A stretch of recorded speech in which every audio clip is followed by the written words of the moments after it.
You know, the most terrifying sound in the world is not the rumble of a landslide in the Appalachian Mountains and not the creak of an old willow during a Virginia hurricane. It is the rustle of a ballpoint pen on paper when you personally sign the permission for your own oblivion. Every stroke of my name on the application to move to Bright Horizon felt like a chisel striking dry, overworked wood. The social worker, a young woman with a perfect manicure, looked at me as if I were an antique wardrobe put up for sale by the roadside, ashamed to throw away, yet it doesn't fit into a new interior. She tried to be polite, but in her eyes I read only one question. Why would a man who built half the state decide to give up? I grew up in a state orphanage in the 40s here in Virginia. Back then the world was harsh, and state institutions for people like me were even harsher. We were not taught to love, we were taught to be functional. Every morning we woke to the sound of an iron bell, and the only things that were mine were the number on my tag and the dent in my mattress. I remember the cold of the metal beds and how we, little boys, learned to recognize the caregiver's footsteps by the sound of their heels. Even then I understood the main pattern of our lives.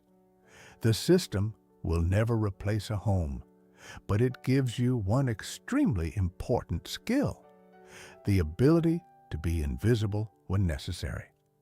I am 85. 60 of those years I spent in my own workshop, breathing in the scent of fresh shavings and varnish. I am Michael, a man who knows more about wood than it knows about itself.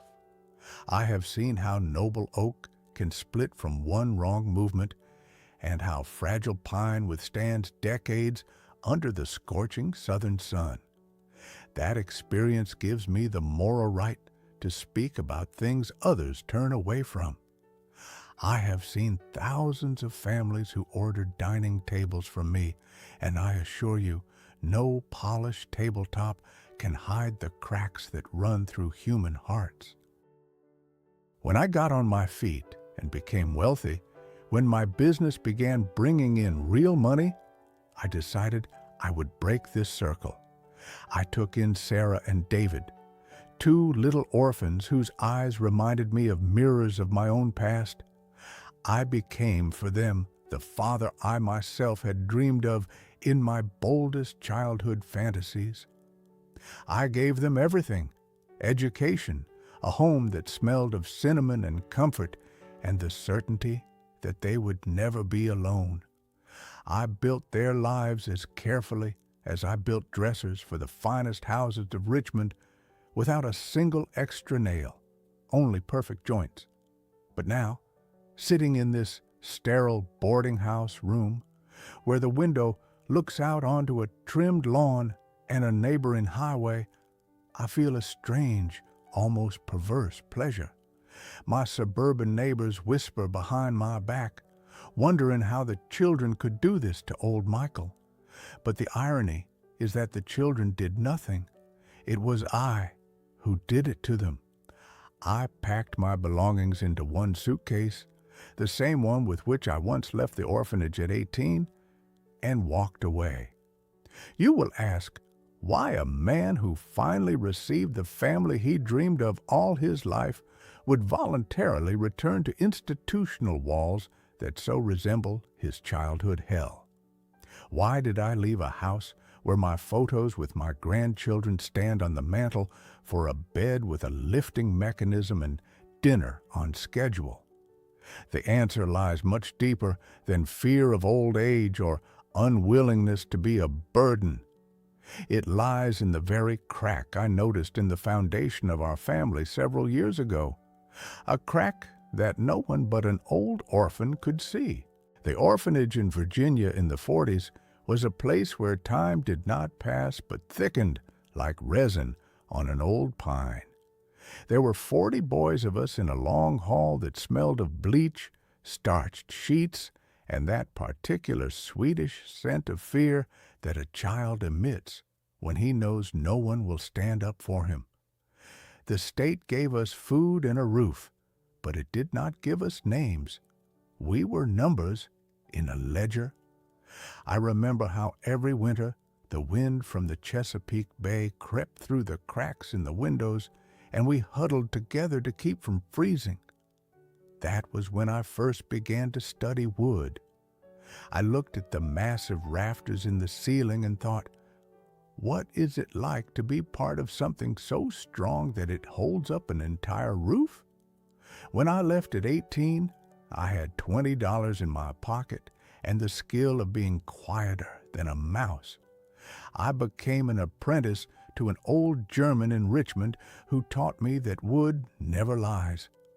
I spent 60 years captive to sawdust and glue. I made furniture meant to stand for centuries. Every wardrobe, every chair was my attempt to materialize the stability I had been deprived of in childhood. I became the best at my craft because I treated every board as a living being seeking its place in a home. My workshop was my true orphanage, where I finally became a caretaker for stubborn oak and capricious ash. This work taught me to notice patterns others ignore. You know, young craftsmen often make one mistake. They try to sand down a crack instead of understanding why it appeared. But when I took in Sarah and David, I swore that in our home there would be no sanded down lies. I did not just give them a roof over their heads, I gave them what I myself never had, the right to be heard.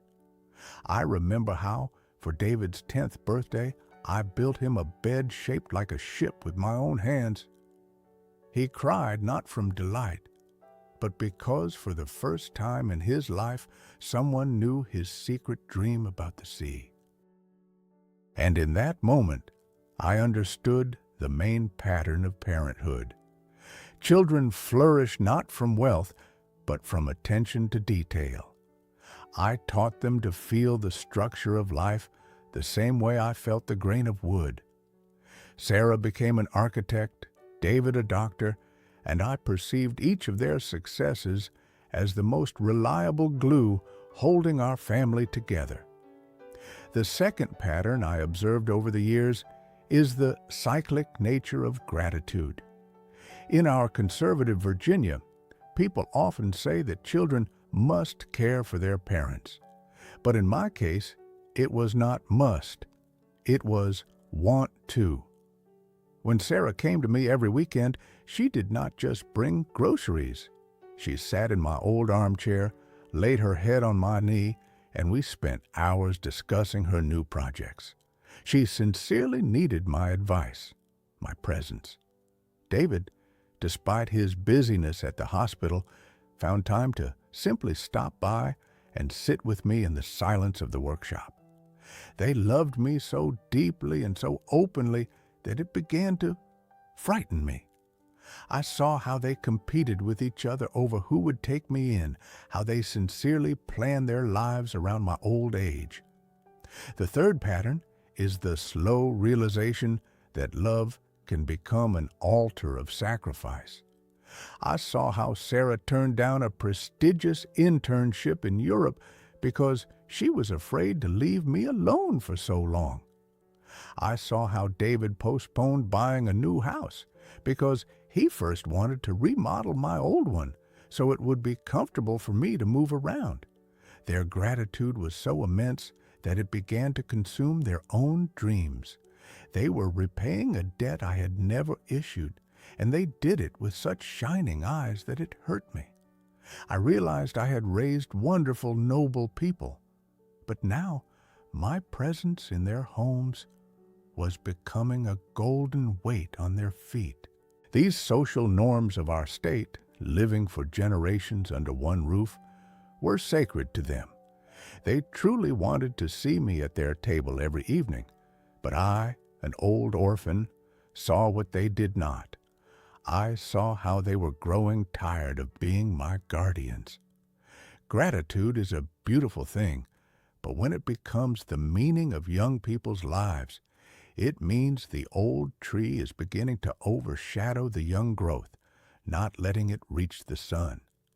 And it was precisely this sincere, burning gratitude of my children that became the reason I began thinking about Bright Horizon. My Martha, my quiet harbor for 50 years, left first.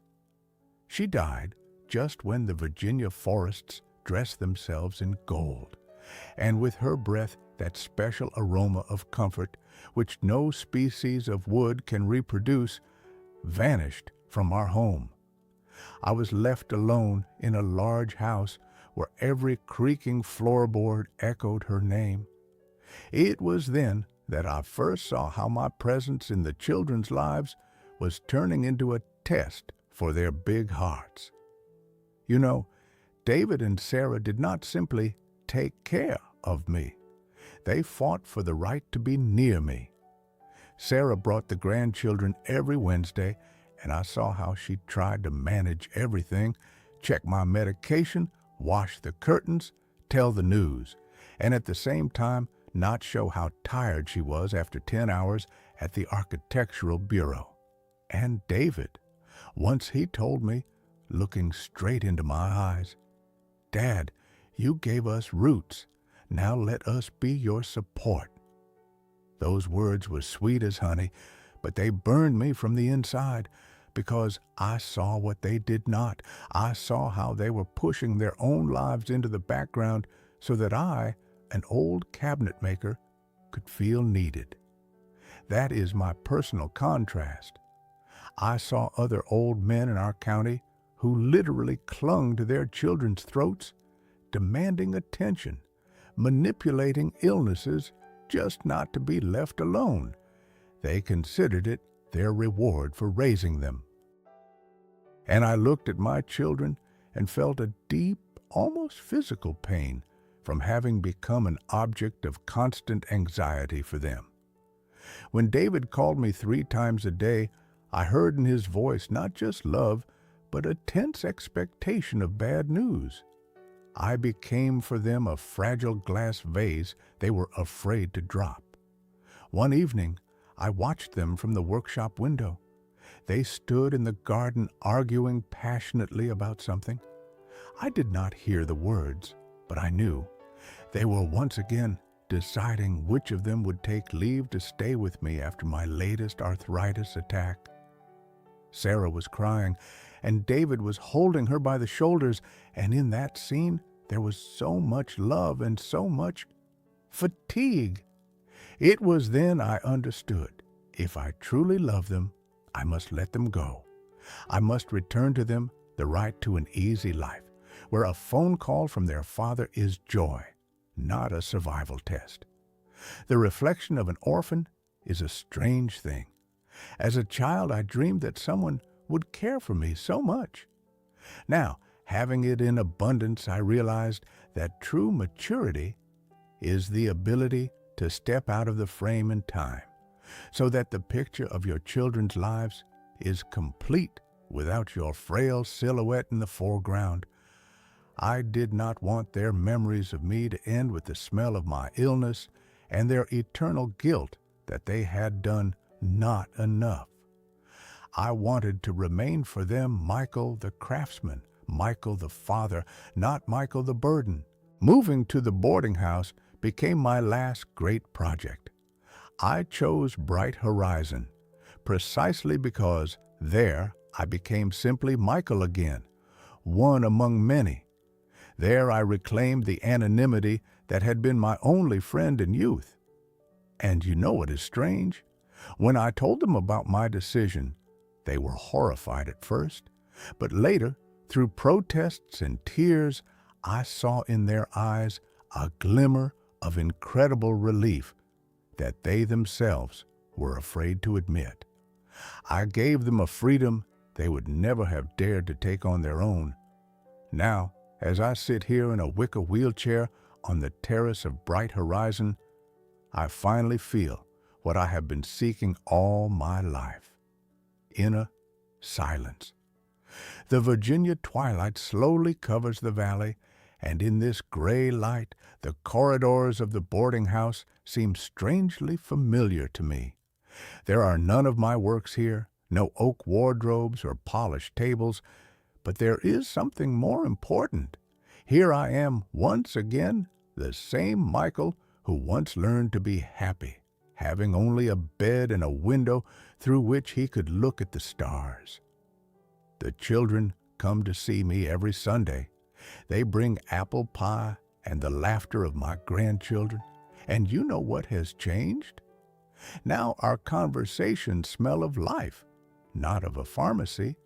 They tell me about their plans, about new houses and travels, and I see in their eyes the lightness I returned to them by my departure.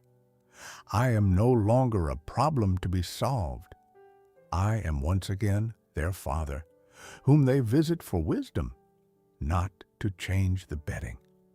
I have restored my dignity as a cabinet maker who knows that every detail must be in its place so that the whole structure does not collapse. People often ask me if I regret it, if I feel abandoned within these institutional walls. But they do not understand. For a person who began life as nobody, the ability to become nobody again in time is not a defeat. It is the highest form of love.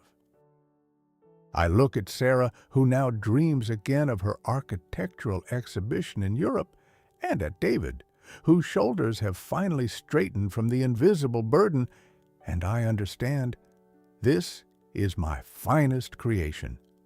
Not a table, not a dresser, but their freedom. I fall asleep to the steady rumble of the distant highway, and it seems to me that I am once again that little boy in the shelter who knew for certain. Tomorrow morning would come, and the world would keep turning, whether I was in it or not.